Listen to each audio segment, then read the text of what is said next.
How's it, guys? I'm Sia Kolisi, and ma'am, that was really beautiful. That is actually my favorite song in the world. That's really that's how I'm gonna be remembered as well. Um, I'm gonna share a bit about my life, about where I'm from, and what got me to this day. I'm really honored. Thank you, Pastor Phil and Lawrence, for having me here. Pastor Lucinda, my favorite. Thank you so much. I was born in PE, 1991.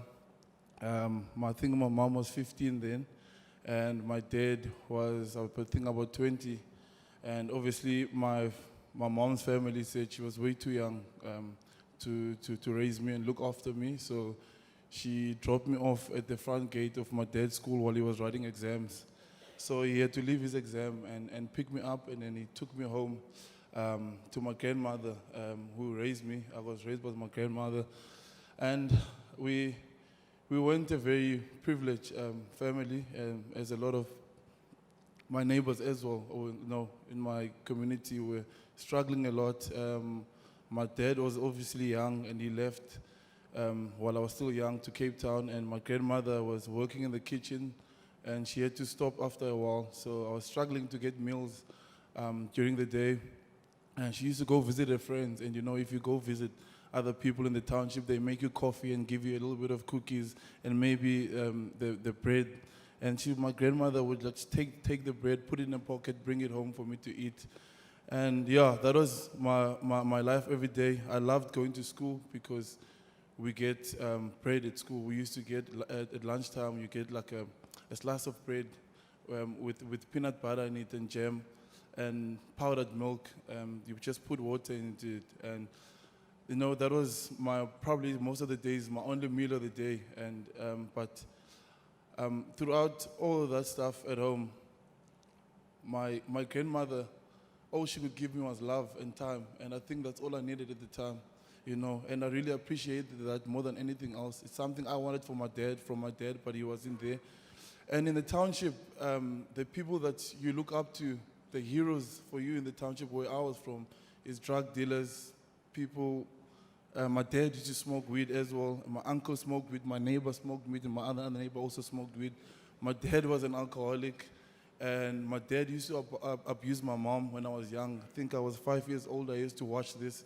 Remember the one day walking in the street and playing with my friends and picking up my mother's teeth in the corner of my street. And at that age already, I knew this wasn't right because my mom wasn't happy. I used to cry to see this. And that day I made myself a promise. I said, I will never lift my hand with obviously touch a woman, and this is not right. And that's what I live my life by every single day. And then I met a teacher called Eric Songwikri. I played against his school in the township. I played rugby when I was young. A lot of my friends were smoking weed, doing drugs, passing away. And obviously when I'm young, I'm also seeing my dad doing all this stuff. I think it's the way to go. So I experimented a little bit, but it wasn't working out for me. So I started playing rugby. And my dad also played rugby. And every single day I would go to school, do my homework at school, finish it, then go to training, get home. If there's a meal, I'll eat, or just go straight to bed. My grandma used to make me sugar water in a big jar, and I would drink it. And she would tell me, when you wake up, you'll be like, in the morning you'll be fine. Then I would sleep, wake up, no hunger during the night. I sleep through the night, and I piss my bed every now and then she smacks me. So that kept me going.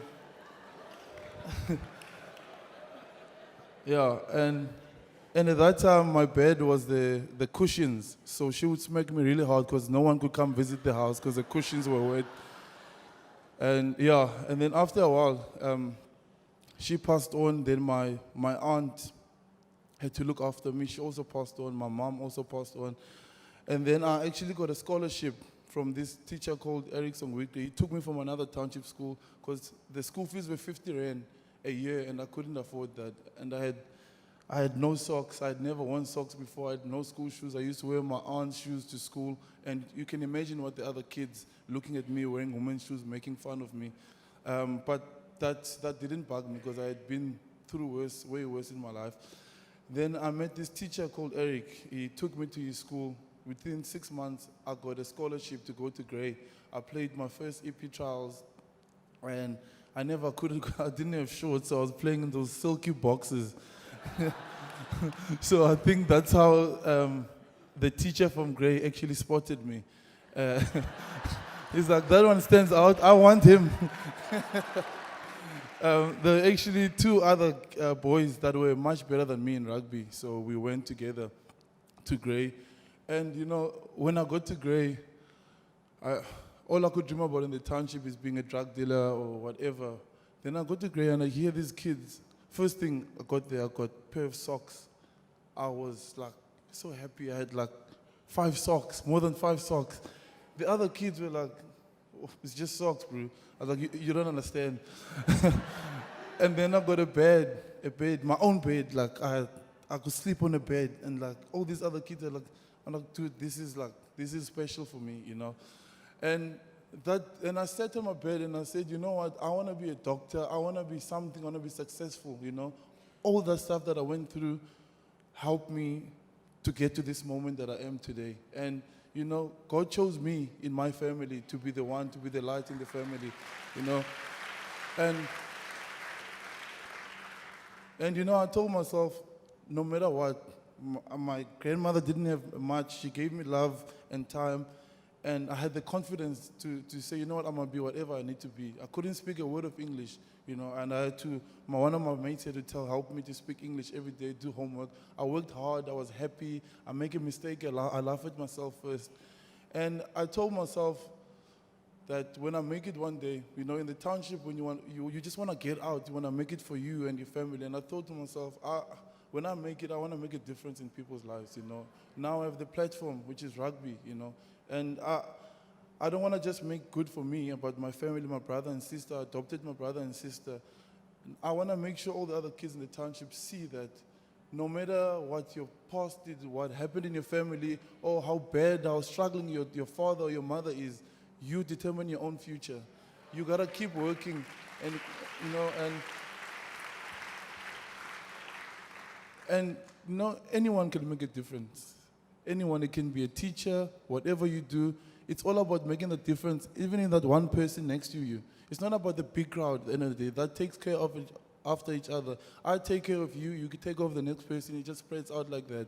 And I think most of the time we are afraid, we don't think we deserve all of this stuff. I think no matter who you are, where you're from, you can be whatever you want to be. Just believe and be confident and just say yes to God, because He's got the plan already for you. That's what I do every day. When I wake up in the morning before I play, I thank God for all the blessings. I ask forgiveness for any sins that I've caused. And then I let Him and tell Him, take over when I go to this field. Before I go warm up, I walk off the field, I ask the Holy Spirit to be present, you know, amongst us on the field with all the Christian brothers I have in my team. Then I go in the changing room and I pray and I tell God, just take over my body, do your work through me. I'm saying yes. Like, make use of me. And when everybody's saying you're playing so well, I cannot explain to them how I'm playing so well, but I know God is doing His work through me, you know. And yeah.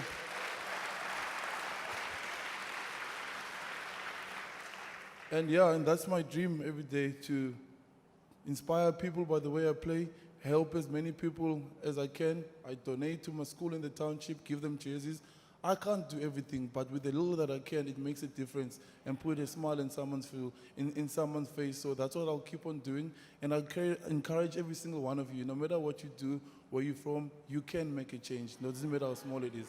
Thank you, guys.